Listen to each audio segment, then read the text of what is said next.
Open claw हर जगह सुर्खियां बटोर रहा है क्योंकि इसे नया एआई टूल बताया जा रहा है जो सब कुछ बदल देगा और नौकरियों की जगह ले लेगा, या कम से कम दावे तो ऐसे ही किए जा रहे हैं। लेकिन असल में ओपन क्लॉ है क्या? असल में ओपन क्लॉ एक एआई असिस्टेंट है जो एप्स खोल सकता है, ईमेल पढ़ सकता है, आपकी फ्लाइट्स में चेक इन कर सकता है, संदेश भेज सकता है, आपका कैलेंडर देख सकता है और भी बहुत कुछ कर सकता है। पहले आपने क्लॉड बॉट या मल्ट बॉट के बारे में सुना होगा। हालांकि ये तीनों असल में एक ही चीज है। नाम इसलिए बदला गया क्योंकि क्लॉड बोट का नाम क्लॉड, जो कि एक एआई प्लेटफॉर्म है, से थोड़ा मिलता जुलता था और कुछ कानूनी धमकियां भी मिली थीं। इसलिए उन्होंने अपना नाम बदलकर मल्ट बॉट कर लिया। लेकिन बाद में महसूस हुआ कि वह नाम भी अच्छा नहीं है और आखिरकार ओपन क्लॉ पर आकर रुके। असल में ओपन क्लॉ न तो क्लॉड द्वारा बनाया गया है और न ही किसी बड़ी एआई कंपनी द्वारा। ओपन क्लॉ दरअसल एक ओपन सोर्स प्रोजेक्ट है। इसी वजह से इसका नाम भी ऐसा रखा गया है, जिसका मतलब है कि यह जनता के लिए मुफ्त है और कोई भी इसे डाउनलोड कर सकता है और कोड को अपनी मर्जी के अनुसार सुधारने या अन्य कामों के लिए बदल सकता है। मैं अभी थोड़ी देर में कुछ उदाहरण दूंगा कि ओपन क्लॉ वास्तव में क्या कर सकता है, लेकिन मुझे लगता है कि हमें पहले एक कदम पीछे हटकर यह समझना चाहिए कि ओपन क्लॉ असल में है क्या। अक्सर जब लोग एआई के बारे में सोचते हैं तो वे ब्राउज़र आधारित चैट इंटरफेस के बारे में सोचते हैं, जैसे chatgpt.com, gemini.google.com। इन तक किसी भी ब्राउज़र से पहुंचा जा सकता है और ये आपको टेक्स्ट, इमेज या अन्य मीडिया इनपुट करने की सुविधा देते हैं। मूल रूप से बात यह है कि सब कुछ सिर्फ आपके ब्राउज़र में ही होता है। ये ऐप्स नहीं खोल सकते, ये आपकी फाइल्स को मैनेज नहीं कर सकते, ये आपके कंप्यूटर पर और कुछ भी नहीं कर सकते, और हर बार जब आप नई चैट शुरू करते हैं तो आपको फिर से नया संदर्भ देना पड़ता है, नई फाइलें अपलोड करनी पड़ती हैं और इसी तरह की चीजें करनी पड़ती हैं। ओपन क्लॉ अलग है क्योंकि यह ब्राउज़र आधारित होने के बजाय आपके कंप्यूटर पर चलता है, लेकिन इसमें खुद का दिमाग नहीं होता। दूसरे शब्दों में, जब आप इसे डाउनलोड करते हैं और सेटअप शुरू करते हैं तो आप चुनते हैं कि आप कौन सा बड़ा भाषा मॉडल इस्तेमाल करना चाहते हैं। आप लगभग सभी प्रमुख मॉडल्स से कनेक्ट कर सकते हैं, लेकिन मूल रूप से यह जेमिनाई, क्लॉड, ग्रॉक या जो भी आप चुनें, उसका उपयोग सोचने और तर्क करने के लिए करता है, लेकिन यह सिर्फ बैक एंड मॉडल का ही इस्तेमाल करता है।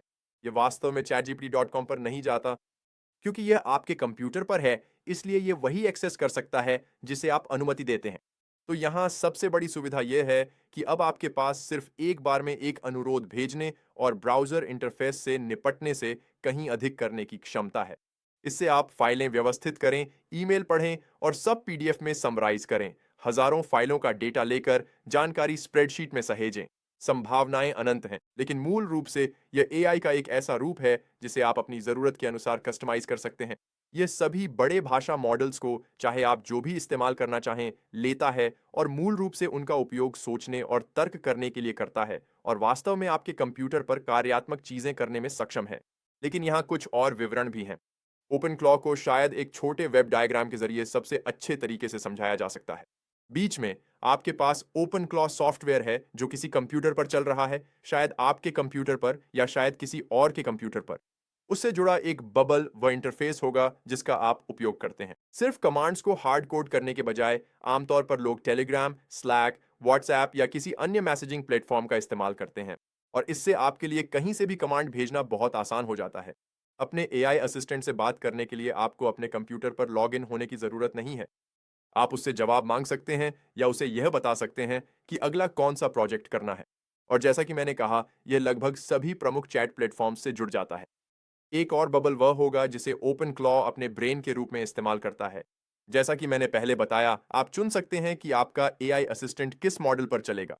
कुछ मॉडल सस्ते और तेज होते हैं, कुछ अन्य तर्क करने में बेहतर होते हैं, कुछ कोडिंग में बेहतर होते हैं। यह वास्तव में इस बात पर निर्भर करेगा कि आप अपने असिस्टेंट से क्या करवाना चाहते हैं। और तीसरा, आपके पास एक मेमोरी बबल होगा जिससे यह वास्तव में अपनी गतिविधियां सेव करता है, ताकि आप संदर्भ याद रख सकें और यह थोड़ा और इंसान जैसा लगे, जैसे आपने किसी को नौकरी पर रखा हो, न कि किसी कॉल सेंटर जैसा जहां हर बार संपर्क करने पर कोई नया किरदार मिलता है। तो आप इसे कोई पर्सनैलिटी या निर्देश दे सकते हैं, जैसे कि केवल छोटे वाक्यों में जवाब देना या मिलनसार होना या बहुत सारा डेटा साझा करना। जो भी आपको चाहिए, जब तक आप इसका इस्तेमाल करते हैं, यह लगातार वैसा ही रहेगा। और अतिरिक्त बबल्स इंटीग्रेशन होंगे। अब 50 से अधिक इंटीग्रेशन उपलब्ध हैं और आप इसे नोशन, स्पॉटिफाई, 8 स्लीप या जीमेल से कनेक्ट कर सकते हैं, और यह सूची बहुत तेजी से बढ़ रही है। तो मैं 1 मिनट में आपको कई शक्तिशाली उदाहरण दिखाऊंगा, लेकिन सबसे पहले मैं आपको ओपन क्लॉ से जुड़ी दो बड़ी जोखिमों के बारे में बताना चाहता हूं और मैं आपको उन्हें पूरी तरह से टालने के बहुत आसान तरीके भी बताऊंगा। पहला ये है कि अगर आप इसे अपने पर्सनल कंप्यूटर पर चला रहे हैं, तो यह निश्चित रूप से एक बड़ा सुरक्षा जोखिम है। आप इसे एक इंटर्न या जूनियर कर्मचारी की तरह समझ सकते हैं। क्या आप किसी नए इंटर्न को अपना पर्सनल कंप्यूटर देंगे जिसमें सब कुछ एक्सेस हो? बिल्कुल नहीं देंगे।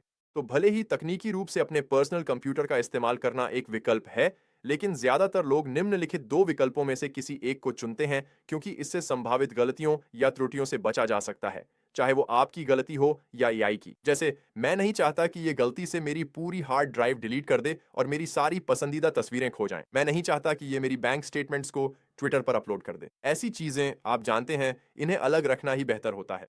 तो पहला विकल्प यह है कि कुछ लोग एक अलग अतिरिक्त कंप्यूटर का इस्तेमाल करते हैं, शायद कोई पुराना लैपटॉप, या जैसा कि कई लोग कर रहे हैं, वे एक मैक मिनी खरीद रहे हैं। हालांकि यह महंगा है और इसे हमेशा चालू रखना पड़ता है। अगर आप इसे बड़े स्तर पर इस्तेमाल करने लगते हैं, तो यह निश्चित रूप से फायदेमंद हो सकता है। लेकिन सबसे अच्छा विकल्प जिसे ज्यादातर लोग अपना रहे हैं, और मुझे लगता है कि ऐसा करना बहुत समझदारी है, वह है वीपीएस या वर्चुअल प्राइवेट सर्वर। मूल रूप से ये ऐसे है जैसे आप किसी वेयरहाउस में एक कंप्यूटर किराए पर ले रहे हों।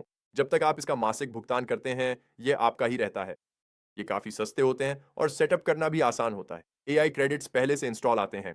ये आपके पर्सनल कंप्यूटर से कहीं ज़्यादा सुरक्षित हैं और बहुत लचीले भी हैं। तो अगर आप 6 महीने बाद ये तय करते हैं कि अब आपको ओपन क्लॉ का इस्तेमाल नहीं करना है, क्योंकि सच कहें तो एआई बहुत तेज़ी से बदलता है, तो आप मैक मिनी के साथ फंसे नहीं रहेंगे।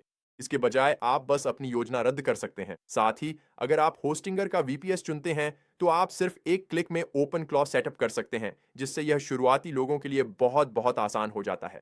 हमें होस्टिंगर पसंद है। हमने उन्हें कई अन्य चीजों के लिए इस्तेमाल किया है, मुख्य रूप से इसलिए क्योंकि वे तेज, किफायती और भरोसेमंद हैं। तो मैं एक ट्यूटोरियल पर काम कर रहा हूं जिसमें बताया जाएगा कि होस्टिंगर वीपीएस को ओपन क्लॉ के लिए कैसे सेटअप करें, और मैं उसे नीचे लिंक कर दूंगा। लेकिन हमने होस्टिंगर से बात की है, तो वैसे ये वीडियो प्रायोजित नहीं है, लेकिन अगर आप इसका इस्तेमाल करना चाहते हैं, तो हमने आपके लिए एक डिस्काउंट कोड लिया है। तो विवरण में दिए गए लिंक को जरूर देखें, या बस centralmedia.com/openclaw टाइप करें और कोड central10 का इस्तेमाल करें।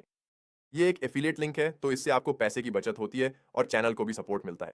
और अगर आप ओपन क्लॉ के बारे में जिज्ञासु हैं, तो मुझे अब भी लगता है कि इसे सेटअप करने का ये सबसे अच्छा तरीका है। ठीक है, ये था पहला जोखिम।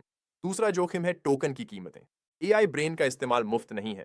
वे वास्तव में हर अनुरोध के लिए बहुत ही छोटी राशि चार्ज करते हैं। लेकिन अगर आप अपने ओपन क्लॉ को बिना निगरानी के चलने दें और उसे मॉनिटर करना भूल जाएं, तो यह आसानी से सैकड़ों या यहां तक कि हजारों डॉलर एआई टोकन पर खर्च कर सकता है। हालांकि इसे रोकना आसान है।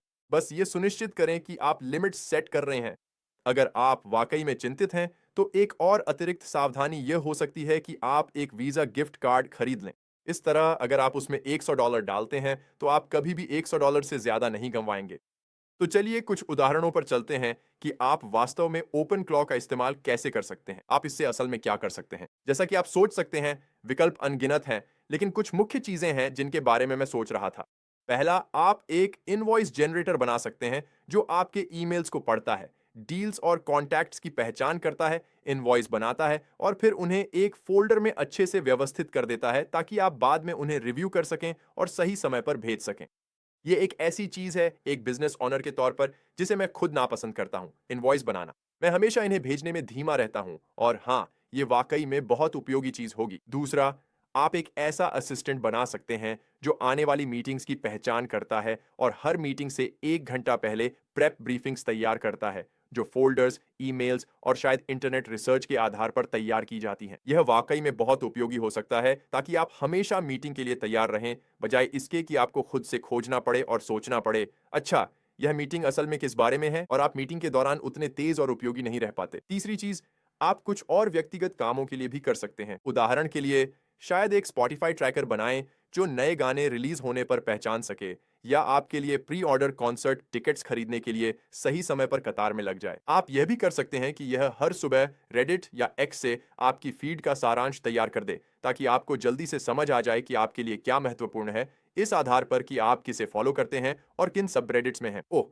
और जाहिर है, आप एक से ज्यादा भी रख सकते हैं। कुछ लोग जिन्हें मैं जानता हूं, वे इसे कर्मचारियों की एक टीम की तरह मानते हैं, तो उनके पास एक ऐसा हो सकता है जो गहरे सोचने वाले मॉडल का उपयोग करता है, जो शोधकर्ता की तरह काम करता है, कम से कम रचनात्मकता, अधिकतम डेटा पर ध्यान। दूसरा कोई रचनात्मक हो सकता है जो ऐसे मॉडल का उपयोग करता है जो इमेज जनरेट करने में अच्छे हैं। और इस तरह आपके पास पूरी एक टीम होती है जो संगठित होकर साथ काम कर सकती है और अलग-अलग मॉडलों की अलग-अलग ताकतों के आधार पर ज्यादा काम कर सकती है। अगर आपने कभी N8N, Zapier, if this then that जैसी चीजों का इस्तेमाल किया है, अगर आपने इनमें से कोई भी पहले इस्तेमाल किया है, तो आपके लिए बहुत सारी अलग-अलग चीजों को जोड़ना और कुछ ऑटोमेशन बनाना कोई नया विचार नहीं होगा। लेकिन ये सिर्फ साधारण ऑटोमेशन नहीं है। ये कहीं ज्यादा एआई केंद्रित है और जैसा कि मैंने कहा, ये काफी हद तक ऐसा है जैसे आप किसी इंटर्न या निचले स्तर के कर्मचारी को काम पर रख रहे हों। ठीक है, तो ये था ओपन क्लॉ का सारांश। मुझे उम्मीद है कि आपको ये वीडियो मददगार लगी होगी। लेकिन क्या यह वास्तव में भविष्य है या फिर यह एआई की टाइमलाइन में सिर्फ एक छोटी सी झलक है? इसका फैसला आप खुद कर सकते हैं।